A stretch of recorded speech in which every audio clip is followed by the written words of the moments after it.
হঠাৎ এই জঙ্গলে কি এমন হলে বুঝতেই পারছি না।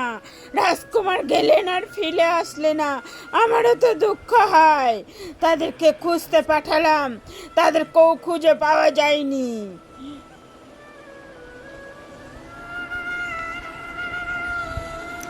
আজকে একটা বড় পশু ধরতেই হবে। এই রাজ্যে বিক্রি করব না, চুপি চুপি অন্য রাজ্যে গিয়ে বিক্রি করব।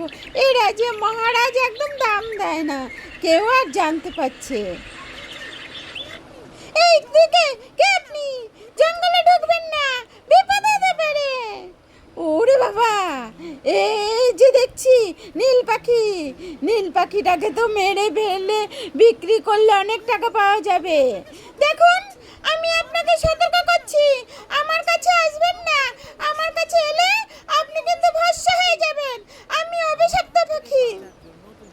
আমার হাত থেকে বাঁচার জন্য তুই মিথ্যে কথা বলবি, কোনো লাভ নেই। আজকে তোকে আমার হাতেই মরতে হবে।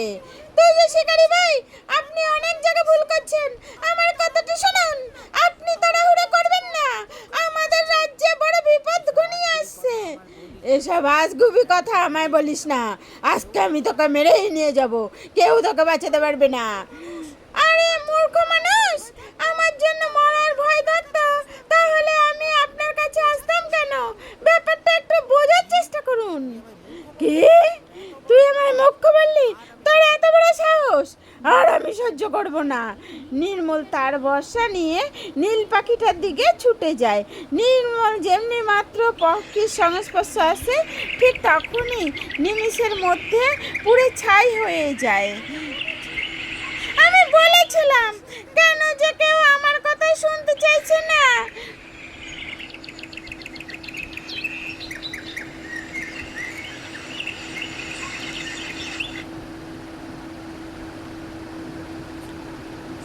মহারাজ, এই জঙ্গলে পথটা আটকে গিয়ে মহা সমস্যা হলো। আশেপাশে রাজ্যের খবর পাঠাতে গেলে জঙ্গলে ভেতর দিয়ে যেতে হয়। এখন কতটা পথ ঘুরে ঘুরে যেতে হচ্ছে। মন্ত্রী, এখানে আমি কি করব বলো তো? হঠাৎ এই জঙ্গলে কি এমন হলো বুঝতেই পারছি না। রাজকুমার গেলেন আর ফিরে এলেন না, আমারও তো দুঃখ হয়। তাদেরকে খুঁজতে পাঠালাম, তাদেরকেও খুঁজে পাওয়া যায়নি। রাজ্যের লোকেরা বলে জঙ্গলে নাকি একটা বড় নীল পাখি এসেছে। সেই নীল পাখিটা সবাইকে মেরে ফেলছে।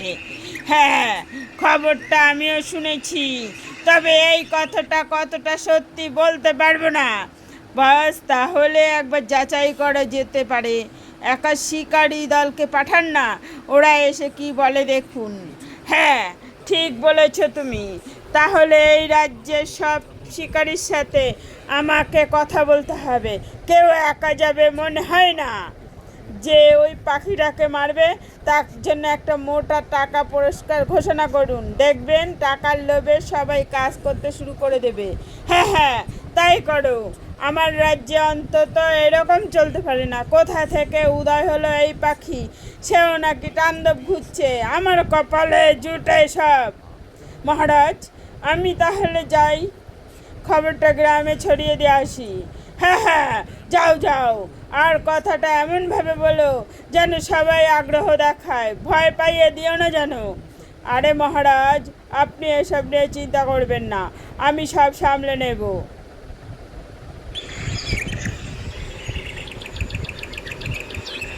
পারবি না রে, পারবি না। আমাকে আটকাতে পারবি না, আর তোকে কেউ সাহায্য করবে না।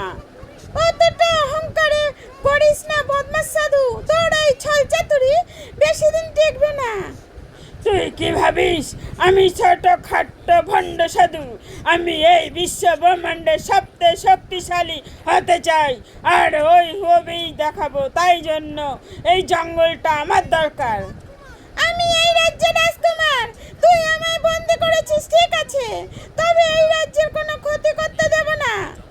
আরে, তুই জঙ্গলের বাইরে গিয়ে তো দেখা, তারপর দেখি তোর কত ক্ষমতা। অভিশাপ দিয়ে আমায় আটকাতে পেরেছিস, তবে তুই পরিকল্পনা কখনো সফল হবে না, আমি এই বলে দিচ্ছি। কে আটকাবে? আয় তুই নাকি এই সামান্য মানুষগুলো? আমার ক্ষমতার কাছে সবাই তুচ্ছ।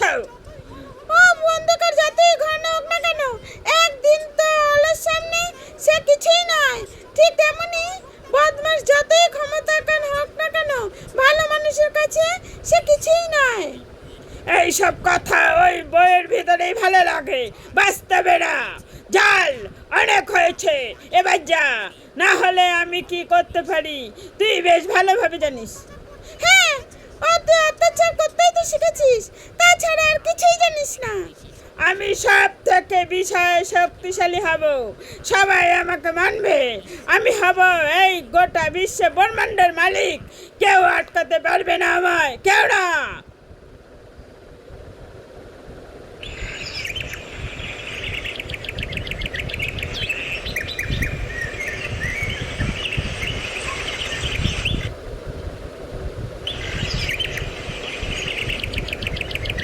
এই যে মহারাজ, এই রাজ্যের সব শিকারীদের নিয়ে এসেছি, এবার বলুন এদেরকে কি বলবেন। বাহ, ভালোই করেছো। তাহলে শোনো সবাই, আমাদের রাজ্যের জঙ্গলে একটা বড় নীল পাখি এসেছে, নিশ্চয়ই সবাই জানো। ওই পাখিটাকে মারতে হবে, আর যে মারতে পারবে তাকে আমি 10,000 টাকা পুরস্কার দেব। না না, আমি পারবো না, আমি এই জঙ্গলে যেতে পারবো না, আমার কোনো টাকা দরকার নেই, যেমন আছি ভালো আছি। আরে সবাই একবার ভেবে দেখো, 10,000 টাকা, তো এই টাকাটা যদি তোমরা পাও তাহলে কতটা সাহায্য হবে ভাবতে পেরেছো? বেঁচে না থাকলে তাহলে টাকা দিয়ে কি করব? সময় জানে যে একবার যায় সে আর ফিরে আসে না। আমি এত বড় ঝুঁকি নিতে পারবো না, বাড়িতে আমার বুড়ো মা বাবা আছে। তোমরা কার সামনে দাঁড়িয়ে কথা বলছো, মাথায় আছে তো? আপনি এই রাজ্যের রাজা, আপনার অনেক ক্ষমতা আছে সে আমরা জানি। আপনি যদি আমাদের প্রাণ নিয়ে নেয় তাহলেও আমরা স্বীকার করব না। মন্ত্রীমশাই, আপনি আমাকে এইভাবে বিপদে ফেলবেন বলে নিয়ে এসেছেন? আমরা তো আপনাকে কত ভালো মানুষ ভাবতাম, এটা কিন্তু ঠিক না। মন্ত্রীর কোনো দোষ নেই, আমার আদেশেই ও কাজটা করেছে। তবে তোমরা যেতে পারো, তোমাদের জবরদস্তি কিছু করা হবে না। ও অসংখ্য ধন্যবাদ মহারাজ, এই জন্য আমরা আপনাকে এত ভালোবাসি। আপনি অন্য উপায় খুঁজে নিন, আমাদের দ্বারা এইসব হবে না। ওই পাখির কাছে একটি তুচ্ছ মানুষ। আচ্ছা, তোমরা সকলেই বাড়ি যাও, আমি ভেবে দেখি কি করা যায়। অন্য কিছু সাহায্য লাগলে বলবেন, আমরা অবশ্যই আসব। এই পাখির ভয়ে আমরা শিকার করা ছেড়ে দিয়েছি। আর আরও কেন ভয় পাই জানেন? এই জঙ্গলে যায়, লাশটা পাওয়া যায় না।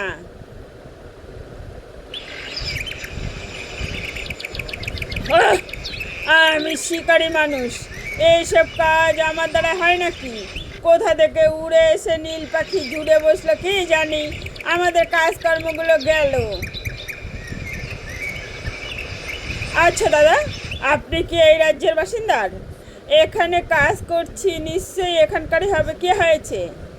আসলে আমি সন্ধান পেয়েছি এখানে জঙ্গলে নাকি একটা নীল পাখি আছে, সেটা শিকার করতে এসেছি। আরে মশাই, হাসালে আমায়। আমি শুধু ইয়ার্কি করবেন না, বলুন কি দরকার? আরে আপনি আপনার সঙ্গে ইয়ার্কি কেন করতে যাব, এটা জিজ্ঞেস করছি, উত্তর দিন।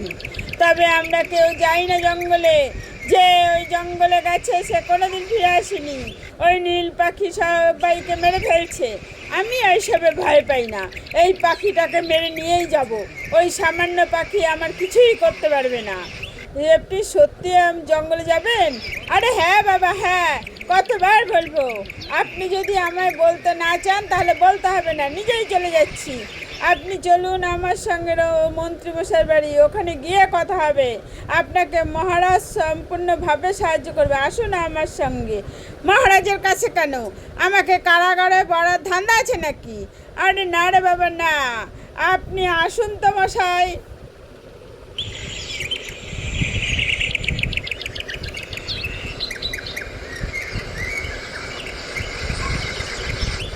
মন্ত্রীমশাই, ও মন্ত্রীমশাই, তাড়াতাড়ি বাইরে আসুন, একটা ভালো খবর আছে। কি হয়েছেটা কি? এমন বাড়ির সামনে এসে চেঁচামেচি করছো? আপনার ওই নীল পাখিটাকে মারার জন্য একটা শিকারি খুঁজছিলেন না? এই যে ইনি যাবেন বলে ঠিক করেছে। আপনি সত্যি যাবেন? কি নাম আপনার? কোথায় বাড়ি? আপনাকে তো আমাদের রাজ্যে কখনো দেখিনি। আমার নাম রঘু, আমি পাশের রাজ্যে থাকি। জানতে পারলাম এখানে নীল পাখিটা আছে, তাই ভাবলাম চুপি চুপি শিকার করে নিই, অনেক টাকায় বিক্রি করব। আরে আপনি চুপি চুপি করবেন কেন? আপনি আমাদেরকে জানিয়ে করুন। আপনার এই পাখিটাকে লাগবে তো ঠিক আছে, মারার পর আপনি নিজেই যাবেন। একই সবার রাজা তো শিকারীদের সাজা দেয়, আপনারা আমাকে সাহায্য করবেন? হ্যাঁ হ্যাঁ, সাহায্য করবে হবে। আপনি যাবেন তো তাহলেই হবে। আমাদের রাজ্যের কি অবস্থা সেটা আপনি জানেন না? সব বলেছে এই ব্যক্তি, তবে আমার সামনে বড় বড় বাজ সিংহ টিকতে পারে না, আর এত সামান্য একটা পাখি। বাহ, আপনার সাহস দেখে আমি মুগ্ধ হয়েছি। আপনি আসুন আমার সাথে মহারাজের কাছে চলুন, মহারাজের অনুমতি নিয়ে আপনাকে জঙ্গলে পাঠানো হবে। আচ্ছা মন্ত্রী মশাই, চলুন, আপনারা আমাকে সব রকমভাবে সাহায্য করবেন। আরে হ্যাঁ হ্যাঁ, সব রকমভাবে। তোমার ঘোড়া চাই, অর্থ চাই, যা লাগবে তাই দেব, শুধু এই নীল পাখিটাকে মারতে হবে। বাবা, এত রকম সুবিধা, তাহলে তো ভালোই হয়। চলুন চলুন, তাড়াতাড়ি চলুন।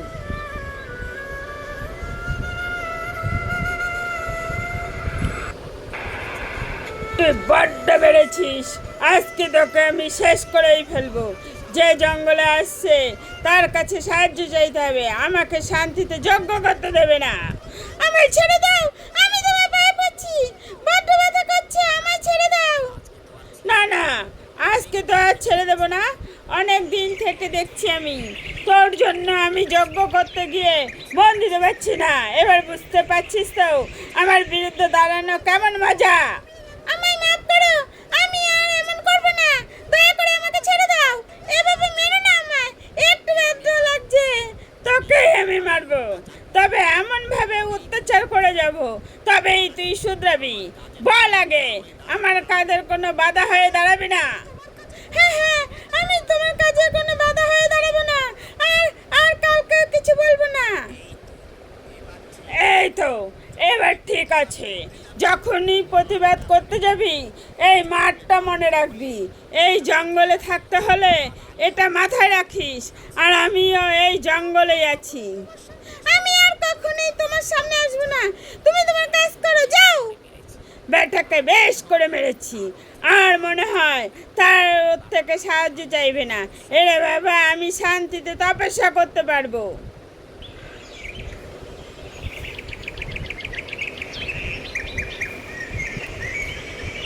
মহারাজ, আমি কাকে নিয়ে এসেছি দেখুন, আপনি আজকে পাক্কা খুশি হবেন। এটা কেমন অসভ্যতা? আমি খাবার খাচ্ছি সেটা জেনেও তুমি এমনভাবে চলে এলে। আরে মহারাজ, খুব দরকার বলে চলে এসেছি। এ হলো পাশের রাজ্যের এক শিকারী, আমাদের রাজ্যের নীল পাখি নাকে মারবে বলে ঠিক করেছে।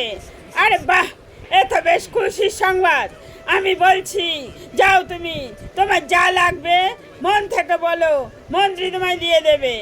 আচ্ছা মহারাজ, একটা ঘোড়া নিয়ে যাব।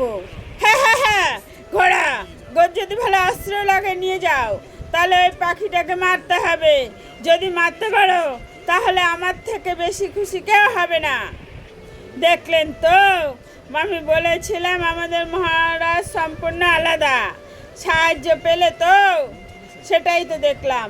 মন্ত্রীমশাই, তাহলে আমি আর দেরি করছি না, এক্ষুনি আপনি আমার ঘোড়ার ব্যবস্থা করে দিন, আমি বেরিয়ে পড়ছি। ওকে সব বুঝিয়ে দাও মন্ত্রী, আর কিছু খাবার দাবার দিয়ে দিও। আচ্ছা মহারাজ, আপনি যেমনটা বলবেন। মহারাজ, আমি সেই লোকটাকে জোগাড় করে দিলাম, আমার কিছু উপহার থাকবে না? আরে আগে কাজটা শেষ তো হোক, তারপর সবাইকে উপহার দেব। এখন যাও, তুমি এই কাজটা শুরু করো, সব সময় অত লোভ করলে হয় না। আপনি খেয়ে নিন মহারাজ, আমি ওকে কাজটা বুঝিয়ে দিয়ে আসি। এই যে, এখন আপনি আমার সঙ্গে চলুন।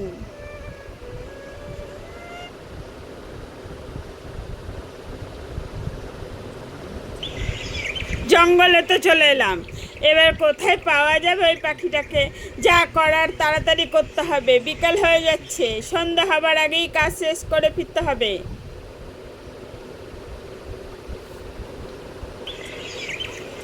এই যে, আপনি জঙ্গলে কোথায় যাচ্ছেন? ওদিকে যাবেন না, বিপদ হবে। আরে আরে, এ তো মেঘ না যাইতেই বিজল। আমাকে পাখিটা খুঁজতেই হলো না, নিজেই সামনে এসে বসেছে। দেখুন, আমি আপনাকে ভালো কথা বলছি, আমি এখানে কাউকে মারিনি, আমি এই রাজ্যের রাজকুমার। আমার কথা একটু বিশ্বাস করুন। কি করে বিশ্বাস করবে তোর কথা? তুই যদি মিথ্যে কথা বলিস। আমি মিথ্যে কথা বলছি না। জঙ্গলের ভেতরে এক সাধু তপস্যা করছে, খুব বাজে একটা তপস্যা। সে যদি এই তপস্যা সফল হয় তাহলে গোটা বিশ্ব ব্রহ্মাণ্ড তার দখলে চলে যাবে। আমি তো বাধা দিতে গিয়েছিলাম, তাই আমায় অভিশপ্ত করে নীল পাখি বানিয়ে দিয়েছে। অল্প কথাটা ঠিকই বলছে।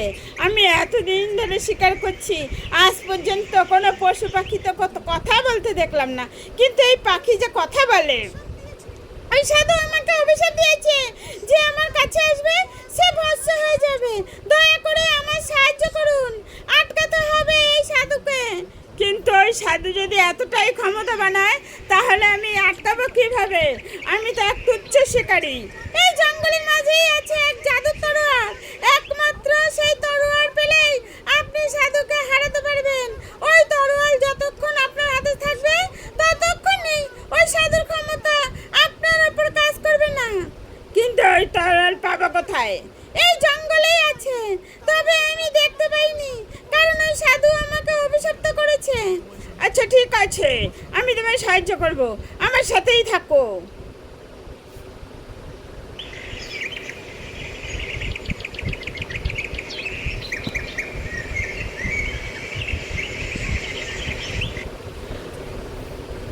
কে মন্ত্রী, তোমার ওই শিকারি তো এখনো এলো না, তাহলে কি সবার মতো ওই শিকারিটাও শেষ হয়ে গেল?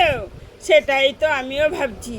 সন্ধে পেরিয়ে রাত হয়ে গেল, এখনো তার কোনো পাত্তা নেই। এর আগে অনেক শিকারি অনেক বড় বড় কথা বলেছে, কোনো কাজ হয়নি। প্রচুর ক্ষমতা ওই পাখির, আমার তো মনে হয় ওই জগতের নয়। মহারাজ, আপনি এইসব আজগুবি কথা বিশ্বাস করেন? আমি তো এইসব বিশ্বাস করি না। বিশ্বাস করতে বাধ্য হচ্ছি। একটা পাখি এত বড় হয় কি করে, এত ক্ষমতাবান হয় কি করে? হয়তো আমার জানতাম না এমন কোনো পাখি আছে বনের, কোনো অন্যের দেশ থেকে উড়ে এসেছে। এটাও তো হতে পারে, হতে অনেক কিছু পারে। তবে আমার মন বলছে এই পাখি কোনো সাধারণ পাখি নয়। জঙ্গলের মধ্যে কিছু তো একটা গন্ডগোল ঘটেছে। শিকারি আসা না পর্যন্ত কিছু বলা যাবে না। কাল সকালে পর্যন্ত অপেক্ষা করি, দেখা যাক শিকারি আসে কি না। আর আসবে না মনে হয় না, আসলে এতক্ষণে চলে আসতো। মহারাজ, এত তাড়াতাড়ি হাল ছেড়ে দিচ্ছেন কেন? একটু তো ধৈর্য ধরুন। আজকে আমার মন বলছে ওই নীল পাখির রহস্য শিকারে উদ্ঘাটন করবেই। ও হয়ে গেলেই তো ভালো, চিন্তায় চিন্তায় আমার মাথা খারাপ হয়ে যাচ্ছে।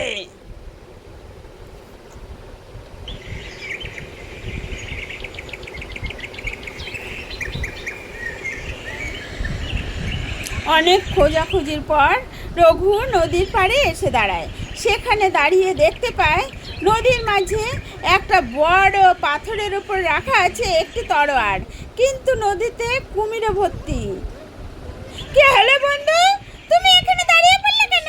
নদী পাড়ে এই সময় থাকাটা ঠিক না, কত কুমির দেখতে পেয়েছি তো। এই নদীতে পার করতে হবে, তবেই আমরা সমস্যার সমাধান করতে পারবো। নদী পার করতে হবে, কিন্তু কেন? ওই যে পাথরটা দেখতে পাচ্ছ নদীর মাঝখানে, ওখানেই রাখা আছে জাদুর তরোয়ার। যা হোক করে তো নিয়ে আসতে হবে। কিন্তু এই নদীতে তো কুমির, যাবো কি করে? নদীতে নামলেই তো তোমায় ছিঁড়ে খাবে। আচ্ছা, তুমি আমায় নিয়ে চলো না, এই পাথরটা তো ওখানে, তুমি তো উঠতে পারো।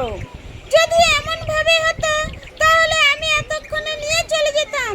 তুমি কি ভুলে গেলে আমার কাছে যে আসবে সে ভস্ম হয়ে যাবে? এবার তো বুঝতে পারলাম কেমন অভিশাপ দিয়েছে। তাহলে তো এবার গতি বার করতেই হবে। নদীর ধারে তো বেশ গাছ গাছরা আছে দেখছি, এই গাছ দিয়ে কি যাওয়া যাবে? রাতও হয়ে গেছে, ভালোভাবে কিছু দেখতেও পাচ্ছি না। বন্ধু, যা করবে সাবধানে, রাতের বেলায় কিন্তু বিপদ কোন দিক থেকে আসবে কেউ বলতে পারবে না। কিন্তু জঙ্গল, আমি নজর রাখছি কিন্তু তাও। ওই শিকারির কি সাহস, চলে গেল জঙ্গলে, কিন্তু এখনো ফিরে আসেনি। মনে হচ্ছে আর কোনোদিনই ফিরবে না। একা সাহস দেখায় কি হবে? সবাই মিলে সাহস দেখাতে হয়, তবে তো একটা কাজে সফল হওয়া যায়। আরে কাকা, তোমার মাথা খারাপ হয়ে গেছে নাকি? বলতে চাইছো এই নীল পাখি জঙ্গলে আমরা সবাই যাব? হ্যাঁ, কেন যাবে না? একা গেলে বিপদ বেশি হয়, জোটবদ্ধ হয়ে গেলে বিপদ কম হয়। এটা তো নিশ্চয়ই সবাই জানে। সে ঠিক আছে, কিন্তু ওখানে আমরা কেউ যেতে পারবো না। সে ঠিক আছে, কিন্তু ওখানে কেউ যেতে পারবো না, সবই তো জানো। তারপর কিভাবে বলছো বলো তো? ভয় পেলে হবে না, সাহস দেখাতে হবে। যেদিন ভয় পাবে না, সেদিন থেকে দেখবে নতুন একটা জীবন শুরু হয়েছে। হ্যাঁ, মরার পর শুরু হবে তো উল্টো পাল্টা যত সব। অত সহজ আমাদের কারের মধ্যে নেই। দেখছো তো খুশিকারি কখনই গেছে, এখনো ফেরার নাম নেই। নিশ্চয়ই পাখির হাতে মরেছে। উল্টো পাল্টা কথা ছাড়া তোদের কোনো কথা নেই বল? একটা মানুষ সাহস দেখিয়ে গেছে, তারপরেও তোরা উল্টো পাল্টা কথা বলছিস? সত্যি বাবা, এই তোদের মানবিকতা? বন্ধু, তুমি কি করতে চাইছো আমি বুঝতেই পারছি না। তুমি হঠাৎ গাছে উঠবে বললেও কেন? আরে দেখোই না আমি কি করি। এই গাছের ডালেতে লতা বেঁধে দিলাম, এবার শুধু দেখো আমার কার্যকলাপ। আশা করছি লতা ছিঁড়বে না, ছিঁড়ে গেলেই পুরো কুমিরের মুখে। বন্ধু, সাবধানে কিন্তু।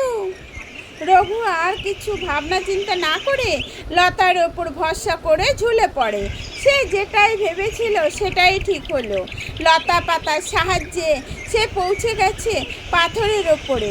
রঘু ঝুলতে ঝুলতে তরোয়ার ওঠায় এবং আবার পাড়ে চলে আসে। অনেক বিপজ্জনক কাজ করতে যাচ্ছ তুমি। বাপরে বাপ, তোমার বুদ্ধি আছে বলতে হবে।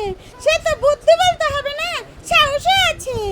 আর যদি না থাকতো তাহলে এই জঙ্গলে আসতাম না। আর এখানে সময় নষ্ট করে নাম নেই, এক্ষুনি চলো, ওই সাধুকে আটকাতে হবে। হ্যাঁ হ্যাঁ, চলো চলো, আমি তোমাকে পথ দেখিয়ে নিয়ে যাচ্ছি।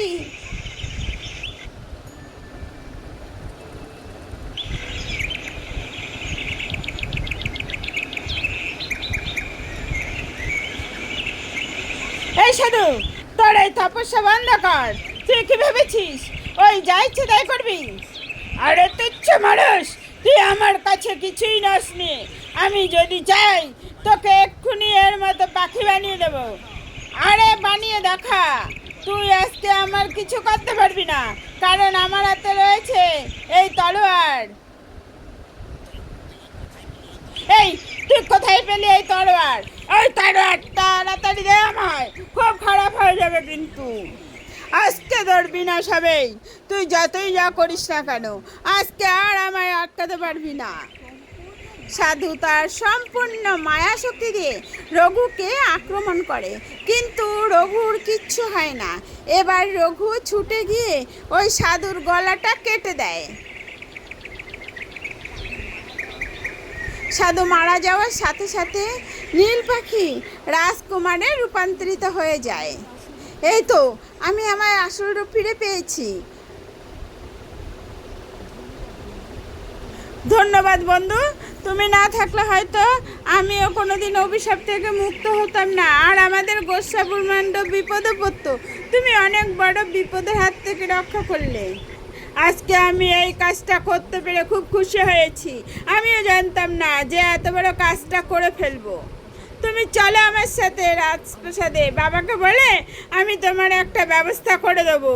তুমি আমাদের রাজ্যের অনেক উপকার করেছো।